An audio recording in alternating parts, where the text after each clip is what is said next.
In a village dwelt a poor old woman who had gathered together a dish of beans and wanted to cook them. So she made a fire on her hearth, and that it might burn the quicker, she lighted it with a handful of straw. When she was emptying the beans into the pan, one dropped without her observing it, and lay on the ground beside a straw, and soon afterwards a burning coal from the fire leapt down to the two. Then the straw began and said, "Dear friends, from whence do you come here?" The coal replied, "I fortunately sprang out of the fire, and if I had not escaped by sheer force, my death would have been certain. I should have been burnt to ashes." The beans said, "I too have escaped with a whole skin. But if the old woman had got me into the pan, I should have been made into broth without any mercy, like my comrades.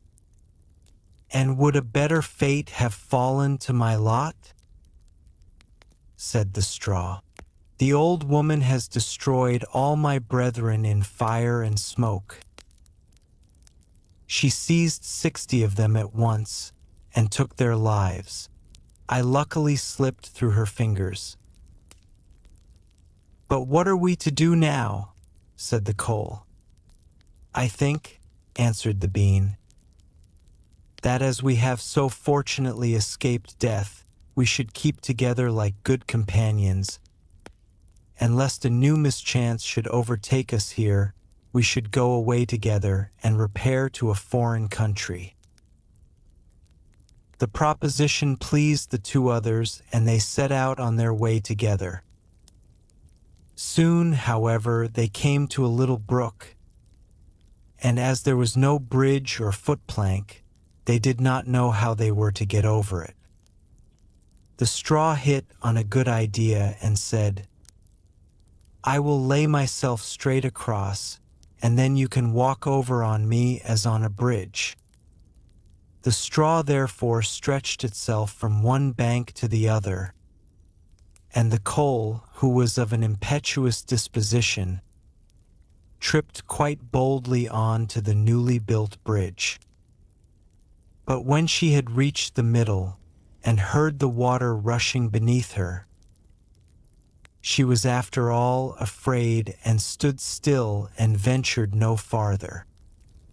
The straw, however, began to burn, broke in 2 pieces, and fell into the stream.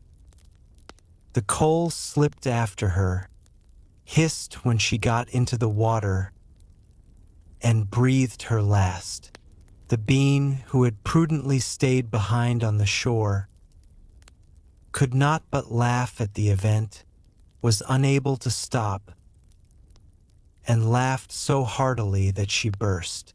It would have been all over with her, likewise, if, by good fortune, a tailor who was traveling in search of work had not sat down to rest by the brook. As he had a compassionate heart, he pulled out his needle and thread and sewed her together. The bean thanked him most prettily, but as the tailor used black thread, all beans since then have a black seam.